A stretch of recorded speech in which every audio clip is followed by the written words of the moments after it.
Hello, good morning student. I am Manpal Maurya. Today in class 12th we discuss life cycle of Plasmodium. तो आज हम लोग malaria parasite Plasmodium के life cycle के बारे में डिस्कस करेंगे। Life cycle of Plasmodium.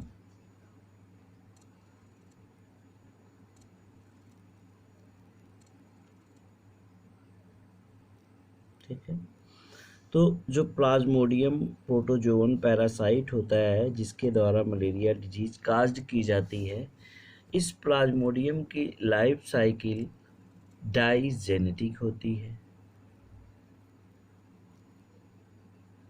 The life cycle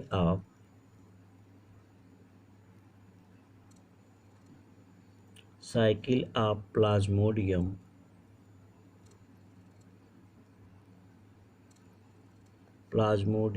is digenetic. Digenetic means होता है its life cycle completed into two host. That means इसका मतलब होता है its life cycle completed into two host.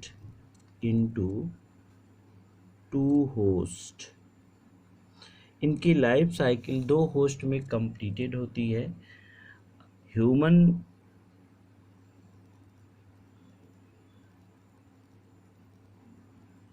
And mosquito. ठीक है, ह्यूमन बीइंग प्राइमरी होस्ट होता है, primary host, mosquito secondary host होता है।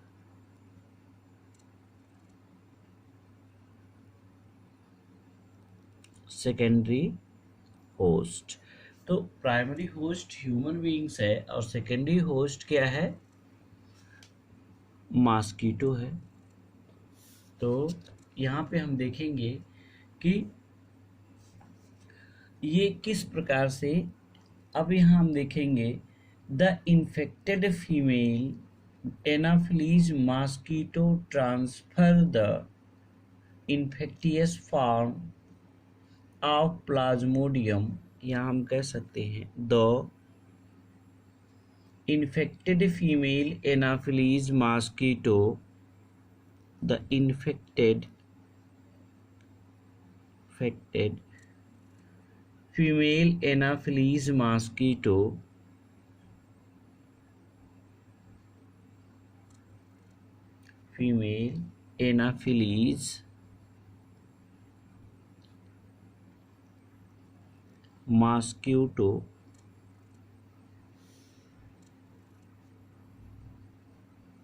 the female Anopheles mosquito transfer the infectious form of Plasmodium, transfer the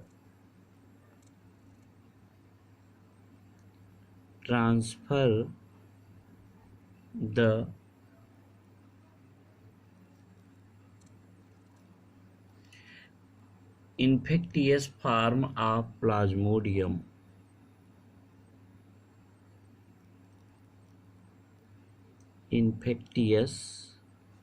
form of Plasmodium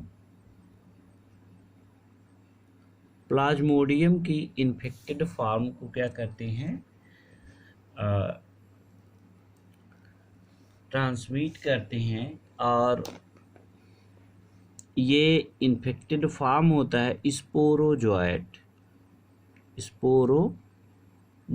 होता है जो infect करता है। ठीक है ना, into the human body, into the human body. ठीक है ना, बाई बाइटिंग, किसके द्वारा? बाई बाइटिंग के द्वारा। जब बाइट करते हैं फीमेल एनाफिलीज मॉस्किटो जो इन्फेक्टेड होते हैं। अब फिर क्या होता है? The sporozoite reaches the liver cells. अब जब वो बाइट करते हैं तो वही स्पोरोजोइट जो ट्रांसफ़र किए गए हैं एक ह्यूमन बीइंग्स में, वह ह्यूमन बीइंग के ब्लड में चले जाते हैं और ब्लड से माइग्रेट करते हुए ह्यूमन बीइंग के लीवर्स की सेल्स में इंटर कर जाते हैं।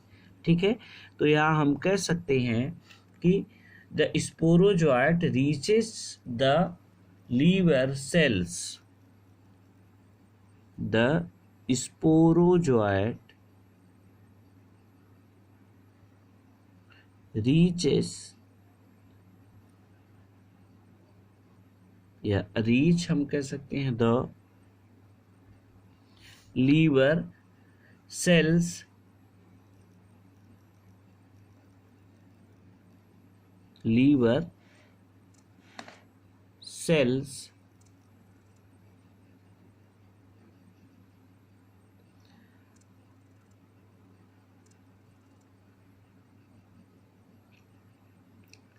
where they multiply।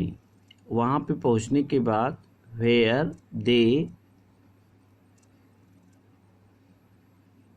multiply, और वहाँ पर ये क्या करते हैं? मल्टीप्लिकेशन डिवीजन करते हैं। तो वहाँ पर ये क्या करेंगे? मल्टीप्लिकेशन डिवीजन करेंगे। This is follows by the attack on red blood cells. फिर लीवर सेल से ये किस पर अटैक करते हैं? आरबीसी पर। This is followed by their attack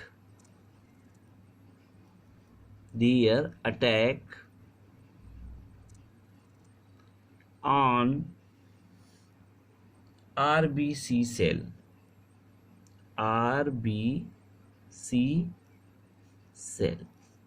यानी रेड ब्लड कार्पसल्स पे ये क्या करते हैं? अटैक करते हैं and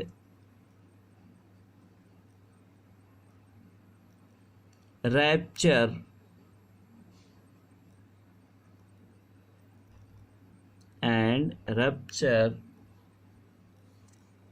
the RBC।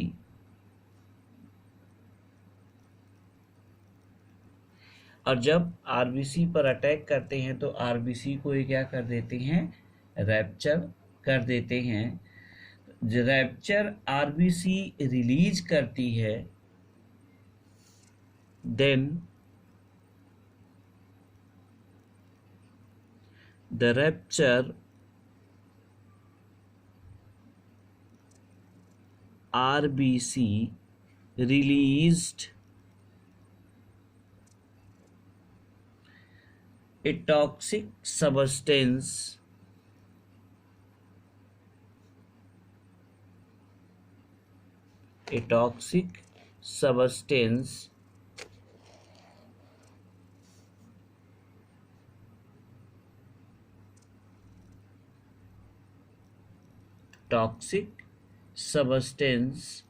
called hemojoin।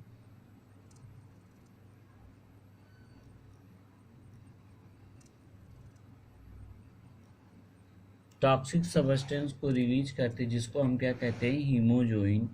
Which is responsible for high recurring fever. अब यही हीमोजोइन किसके लिए रिस्पॉन्सिबल होता है? Which is responsible for high fever,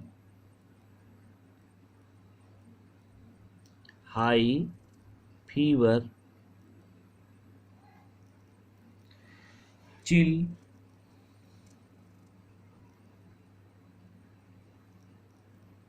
and shivering। And shivering. और इसमें क्या होगा, हाई चिल्ड के साथ सीवरिंग के साथ बुखार आएगा। These parasite enter the female anopheles mosquito. फिर इसका जो पैरासाइट होगा, these parasite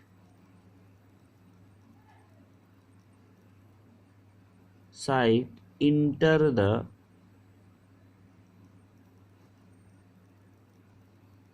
the female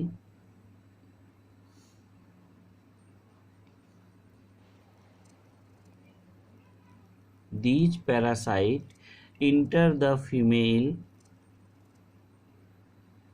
mosquito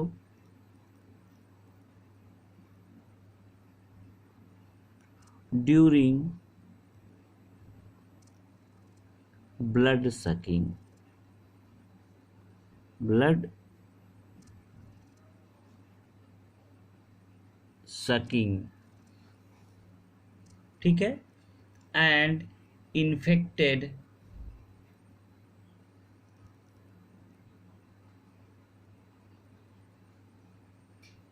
अब यहाँ पे the body of mosquito they fertilize multiply in the stomach wall, they fertilize and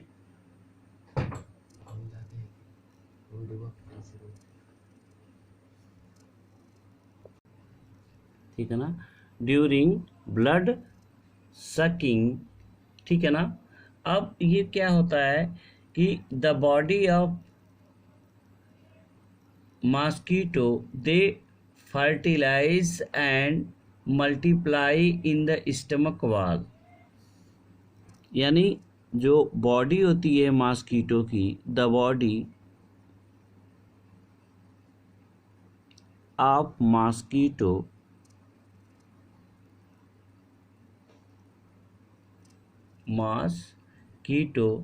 fertilized and multiply in the stomach wall।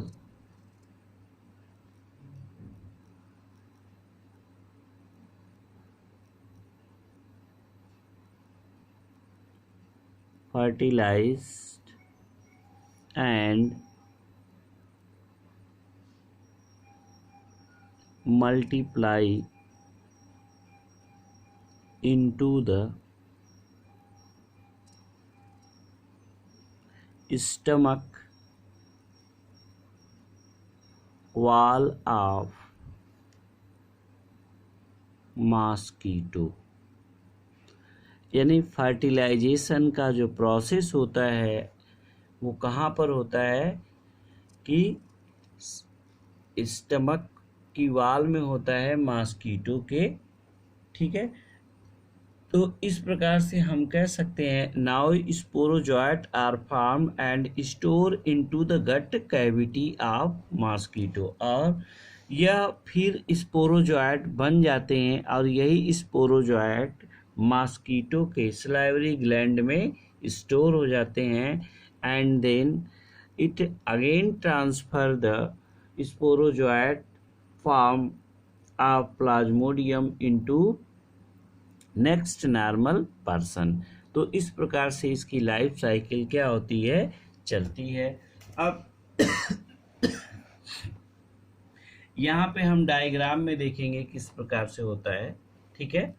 तो यहाँ हम कैसे, देखिए हमने आपको बताया कि प्लाज्मोडियम की जो लाइफ साइकिल होती है वो दो होस्ट में कंप्लीट होती है। एक को कहते हैं प्राइमरी होस्ट और दूसरे को कहते हैं सेकेंडरी होस्ट।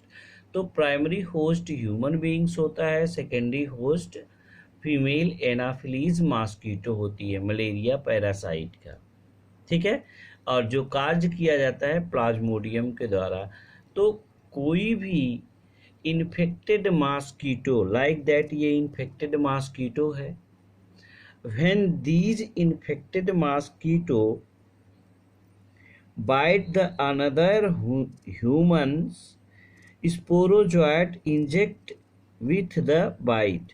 जैसे ही वह अपने प्रोबेसिस पार्ट को उसके स्किन के अंदर पेनिट्रेट करता है और ब्लड सक करना शुरू करता है, तो उसके पहले ब्लड सक करने से पहले वो स्पोरोजोएट, प्लाज्मोडियम की स्पोरोजोएट फार्म को उसके बॉडी के अंदर रिलीज कर देता है।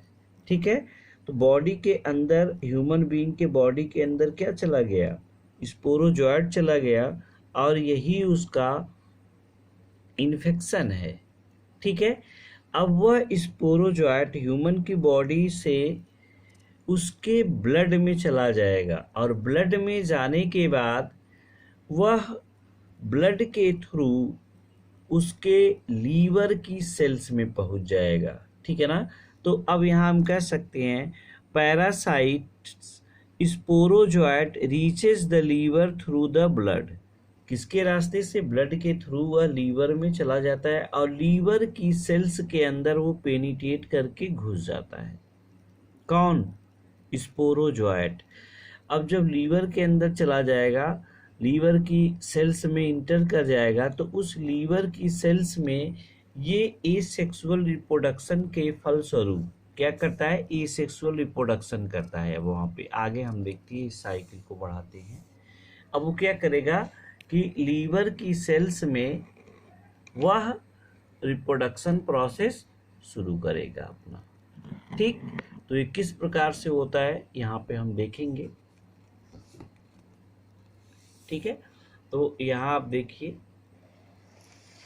कि जैसे ही वो लीवर की सेल्स में क्या किया? इंटर किया। ठीक है, तो लीवर की सेल्स में इंटर करने के बाद, यहाँ देखिए लीवर की सेल्स में, ये लीवर है, और लीवर की सेल्स में इंटर किया, और इंटर करने के बाद वहाँ पर ये मल्टीपल डिवीजन के द्वारा स्पोर का फॉर्मेशन करता है। तो यहाँ पे जो मलेरियल पैरासाइट होता है, जो स्पोरोजोएट फॉर्म होती है, reproduce asexually in liver cells and release large number of reproductive cells, जिसको हम साइजोगोनी के नाम से जानते हैं। हालांकि इस चीज़ का डिस्क्रिप्शन नहीं है साइजोगोनी क्या होता है। तो यहाँ पर उस पैरासाइट में एसेक्सुअल रिप्रोडक्शन होता है लीवर की सेल्स में। तो लीवर की सेल्स में जब ये रिप्रोड्यूस करेंगे, तो बाद में लीवर की सेल्स में इतना ज़्यादा रिप्रोड्यूस कर जाएंगे कि लीवर की सेल्स ब्रस्ट हो जाती, फट जाती है, और फटने के बाद इससे स्पोर बाहर होते हैं। तो प्लाज्मोडियम में जो पैरासाइट होते हैं वो रिप्रोड्यूस करके एसेक्सुअली रेड ब्लड सेल्स को रैप्चर कर देते हैं। ठीक है, तो ये जो लीवर की सेल्स से रैप्चर हुए स्पोर होंगे, ठीक है ना, वो क्या करेंगे कि ब्लड सेल्स में इंटर करेंगे। किसमें? आप ब्लड सेल्स में जाएंगे तो आरबीसी की सेल्स में जाएंगे, और आरबीसी की सेल्स में ये क्या करेंगे? अपने आप को फिर मल्टीप्लाई करेंगे, और यहाँ आरबीसी की सेल्स में गैमीट का फॉर्मेशन करते हैं। किसका? गैमीट का। मेल और फीमेल दोनों टाइप के गैमीट, यानी हम कह लें कि गैमीट का ये फॉर्मेशन करते हैं। और यहाँ पर मेल गैमीट और फीमेल गैमीट दोनों टाइप्स के गैमीट का क्या करते हैं? यहाँ फॉर्मेशन होता है आरबीसी के अंदर। ठीक है, अब ये आरबीसी के अंदर जब मेल और फीमेल गैमीट को डेवलप करते हैं, तो उस समय आरबीसी के हीमोग्लोबिन से ये न्यूट्रिएंट को अचीव करते हैं, और न्यूट्रिएंट अचीव करेंगे तो हीमोग्लोबिन को ये डाइजेस्ट करके एक टॉक्सिक सब्सटेंस में कन्वर्ट कर देते हैं, जिसका नाम होता है हीमोजोइन। तो अब जैसे ही गैमीट फॉर्म हो गया और पूरी सेल्स गैमीट से भर जाती है, वैसे ही आरबीसी की जो मेम्ब्रेन होती है वो रैप्चर हो जाती है, तो गैमीट बाहर निकल आते हैं। साथ में ही जो टॉक्सिक सब्सटेंस बना होता है, जिसको हम हीमोजोइन कहते हैं, वो भी बाहर आ जाता है। जब वो बाहर आ जाता है तो बॉडी के होम्योस्टैटिस को डिसबैलेंस कर देता है, और वही टॉक्सिक सब्सटेंस के कारण ह्यूमन बीइंग्स में शिवरिंग, चिलिंग के साथ फीवर आता है, तो मलेरिया का सिम्पटम एराइज हो जाता है। तो इस प्रकार से ये जब उसके ब्लड में फिर रिलीज हो जाएंगे, और ब्लड में जब गैमीट फिर रिलीज हो जाते हैं, तो फिर दोबारा जब मॉस्किटो उसको बाइट करता है उसी पर्सन को, यहाँ पे देखिए तो गैमीट बन गए। तो ये गैमीट बन गए तो फीमेल मॉस्किटो जब दोबारा उसी पर्सन्स का क्या करेगा कि ब्लड को सक करेगा, तो उसके ब्लड सकिंग के फलस्वरूप उसकी बॉडी में ये जो गैमिटोसाइट होते हैं, मेल गैमीट और फीमेल गैमीट, वो ब्लड सक के साथ ही क्या मॉस्किटो के स्टमक में चले जाते हैं, और ये गैमीट उसके स्टमक में प्रोटेक्ट रहते हैं। इनके चारों तरफ एक स्पेशल लेयर बन जाती है जिससे वो प्रोटेक्ट रहते हैं, कोई भी डाइजेस्टिव एंजाइम उन पर वर्क नहीं कर पाती है। और फिर इसके बाद वह उसके स्टमक पार्ट में ही मॉस्किटो के क्या करेंगे कि फर्टिलाइजेशन करेंगे, और फर्टिलाइजेशन करने के बाद जाइगोट बनाएंगे, और डेवलप करने के बाद, ठीक है, तो जब वो जाइगोट डेवलप होना शुरू होता है तो वह उसकी स्टमक वाल को पेनिट्रेट कर देता है, और पेनिट्रेट करके वह मॉस्किटो के सर्कुलेटरी सिस्टम में आ जाता है। सर्कुलेटरी सिस्टम से माइग्रेट करके वह वहाँ से होस्ट सेल्स में, यानी जो मॉस्किटो का सलाइवरी ग्लैंड है, उस सलाइवरी ग्लैंड में चला जाता है, ठीक है। तो इस सलाइवरी ग्लैंड में जैसे ही जाता है तो वहाँ पर ये क्या करते हैं, फिर इनमें मल्टीप्लिकेशन डिवीजन होता है, और मल्टीप्लिकेशन डिवीजन के फलस्वरूप ये स्पोर बनाते हैं, और वह स्पोर स्पिंडल शेप होते हैं, और उन्हीं को हम कहते हैं स्पोरोजोएट। तो ये स्पोरोजोएट फिर उनकी बॉडी में क्या होते हैं, बन जाते हैं, और जैसे ही ये किसी नॉर्मल पर्सन को बाइट करने फिर दोबारा जाता है वही एनाफिलीज मॉस्किटो, तो वो अपने सलाइवा के थ्रू इस स्पोरोजोएट को सबसे पहले उस ह्यूमन बीइंग के ब्लड सकिंग पार्ट में इंसर्ट करवा देता है, और जिसके फलस्वरूप ये डिजीज क्या होती है, फैलती रहती है, और ये इसकी पूरी लाइफ साइकिल होती है। तो I hope you understand what is the life cycle of mosquito, what is the life cycle of plasmodium into mosquito and human being. तो यहाँ पे हम देख सकते हैं किस प्रकार से प्लाज्मोडियम की लाइफ साइकिल चलती है। तो ये लाइफ साइकिल है पूरा प्लाज्मोडियम की। इसको हम क्या कहेंगे, ये सेक्सुअल फेज कहलाती है, ये वाली यहाँ। और ये ह्यूमन होस्ट है, ये पूरा ह्यूमन होस्ट है। ये क्या है, मॉस्किटो होस्ट है। तो आधी साइकिल कहाँ चलती है कि ह्यूमन में, और आधी चलती है कहाँ पर, मॉस्किटो में। तो जो साइकिल लीवर सेल्स में चलती है उसको हम साइजोगोनी कहते हैं। बात समझ में आई। और ये साइजोगोनी दो स्टेज में होती है, एक को हम कहते हैं इरिथ्रोसाइटिक साइकिल, और दूसरे को कहते हैं नॉन इरिथ्रोसाइटिक साइकिल। तो जहाँ पर मल्टीप्लिकेशन लीवर सेल्स में होता है उसे हम कहते हैं नॉन इरिथ्रोसाइटिक साइकिल, और जहाँ ह्यूमन होस्ट के आरबीसी के अंदर होता है इसकी साइकिल, उसको हम कहते हैं इरिथ्रोसाइटिक साइकिल। बाकी का जो इसका रिप्रोडक्शन का प्रोसेस होता है वो कहाँ होता है कि मॉस्किटो के स्टमक में पूरा होता है, और वो वहाँ से स्पोर बन के स्टोर हो जाते हैं उसके सलाइवरी ग्लैंड में, और नेक्स्ट पर्सन में फिर ये इन्फेक्ट कर जाते हैं। तो आज के लिए इतना ही। नेक्स्ट अगली क्लास में हम आपको पढ़ाएंगे जो अगला डिजीज़ होगा, जिसको हम कहेंगे फंगल डिजीज़ या अमीबियोसिस डिजीज। अभी प्रोटोजोवन डिजीज है और निमेटोहेलमिंथेस डिजीज है, उसके बारे में हम चर्चा करेंगे। ठीक है, तब तक के लिए धन्यवाद।